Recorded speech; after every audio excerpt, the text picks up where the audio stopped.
Hoy nos metemos de lleno en una de las historias más antiguas y, la verdad, más potentes de la humanidad. Vamos a explorar Génesis 4 para descubrir por qué esa mezcla de rivalidad, sacrificio y esperanza sigue tan viva en nuestro mundo. Seguro que alguna vez hemos sentido eso, ¿no? Esa frustración. Pues esa pregunta nos lanza directos al corazón de la historia de Caín y Abel. Una historia sobre la primera familia, la primera gran rivalidad y una elección que, de alguna manera, nos sigue afectando a todos. Vale, este va a ser nuestro recorrido. Empezamos con la crisis que lo desata todo. Luego intentamos descifrar el porqué de esas dos ofrendas. Veremos las consecuencias, que son tremendas. Y buscaremos la respuesta que da la propia narrativa. Y lo más importante, cómo todo esto conecta con nuestras vidas hoy. Pues vamos al lío. Todo empieza con los hijos de Adán y Eva. Por un lado, Caín, que trabajaba la tierra, y por otro, Abel, que era pastor y cuidaba de los rebaños. Fijaos cómo se va cociendo el drama. Es casi como una obra en 3 actos. Primero, los dos hermanos presentan sus ofrendas. Después, llega una reacción divina que de repente crea una distancia entre ellos. Y ahí, en ese momento, nace la semilla de la tragedia, la ira, la envidia, que empieza a crecer en el corazón de Caín. Y aquí llegamos al quid de la cuestión. Porque esto no va de si a Dios le gustaba más la carne que la verdura, para nada. La clave, el verdadero centro del dilema, está en el principio que representaba cada una de esas ofrendas. En el fondo son dos maneras de entender la vida. Caín llega con lo suyo, con el fruto de su trabajo, como diciendo, mira lo que he conseguido yo, con mis manos. En cambio, Abel presenta un sacrificio de sangre, que en ese simbolismo es como reconocer que uno necesita algo más, algo que le sustituya para poder acercarse a Dios. Y en este punto Dios interviene. Le habla directamente a Caín y, bueno, le pone las cartas sobre la mesa. Le da una advertencia clarísima, pero también una salida. Le dice, puedes cambiar de actitud y todo irá bien, o puedes dejar que ese resquemor que tienes te devore. La elección es tuya. Pero Caín no escucha el consejo. Y aquí es donde la historia se tuerce de la peor manera posible. Y así, lo que era un conflicto interno, una herida en el alma, explota. La envidia se convierte en violencia, y la violencia en el primer asesinato. La primera familia queda rota para siempre. Esta imagen es potentísima. Es como si la propia tierra no pudiera soportar el peso de esa injusticia.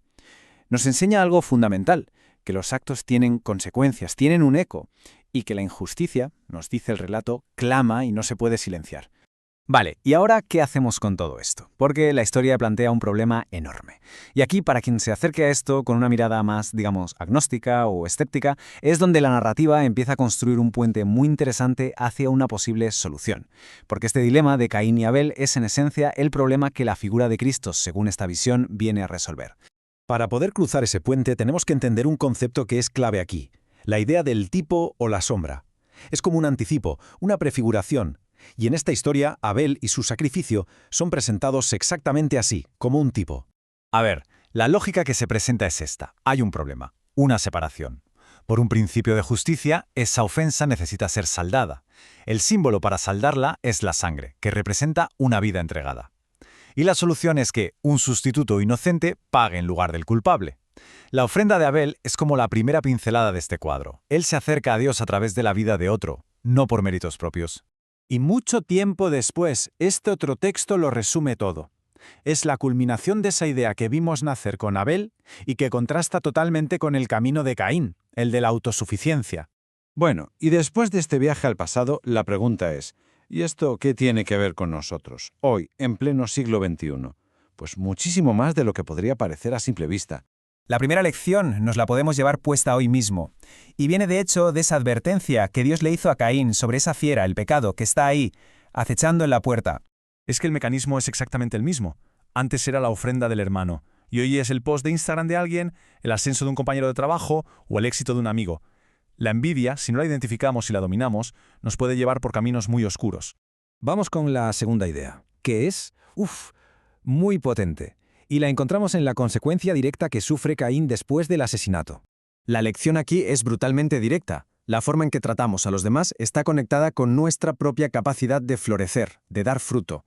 Cuando rompemos lazos, cuando dañamos a otros, nos condenamos a nosotros mismos a una especie de esterilidad, a vagar sin rumbo. Y llegamos a la tercera lección.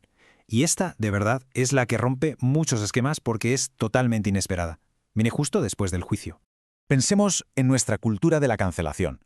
Cometemos un error y ¡zasca!, se nos condena.